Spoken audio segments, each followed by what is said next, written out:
சட்டமே நமக்கு கிடையாது. ஏன்னா நம்ம மோசேயினுடைய நியாயப்பிரமாணத்தை பெற்றுக்கொண்டவர்கள் கிடையாது. நம்ம யூதர்கள் இல்லை, இஸ்ரவேலர்கள் இல்லை, நம்ம புறஜாதிகள். நியாயப்பிரமாணத்தின் சட்டதிட்டங்கள் புறஜாதிகளுக்கு கொடுக்கப்படலை, உங்களுக்கும் எனக்கும் கிடையாது. அதனால அந்த சாபமும் நமக்கு கிடையாது. அதை மீறிட்டீங்க, அதை நீங்கள் செய்யலை, அதனால் உங்கள் மேலே சாபம் வரும்னு நம்மளை பார்த்து என்ன பண்ண முடியாது, சொல்லவே முடியாது.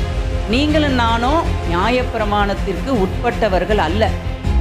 ஏன்னா அந்த சட்டமே நமக்கு கிடையாது. பாருங்களேன், இப்போ பக்கத்து வீட்டில் ஒரு 2-3 வீடு இருக்குது. அந்த ஓனர் அவங்களுக்கு நிறைய ரூல்ஸ் போட்டிருக்காரு. இத்தனை மணிக்கு கேட்டை மூடி வைக்கணும், ஆளுக்கு ஒரு கீ வச்சுக்கோங்க, கதவை திறந்து போடாதீங்க, அதே மாதிரி நிறைய ரூல்ஸ் கொடுத்துருக்காரு.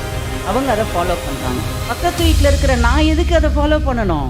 இது ஏன் வீடு, ஏன் இஷ்டம். அதை மாதிரி மோசே கொடுத்த நியாயப்பிரமாணம் யூதர்களுக்கு, இஸ்ரவேலர்களுக்கு. உங்களுக்கு எனக்கு என்ன கிடையாது, நியாயப்பிரமாணமே கிடையாது.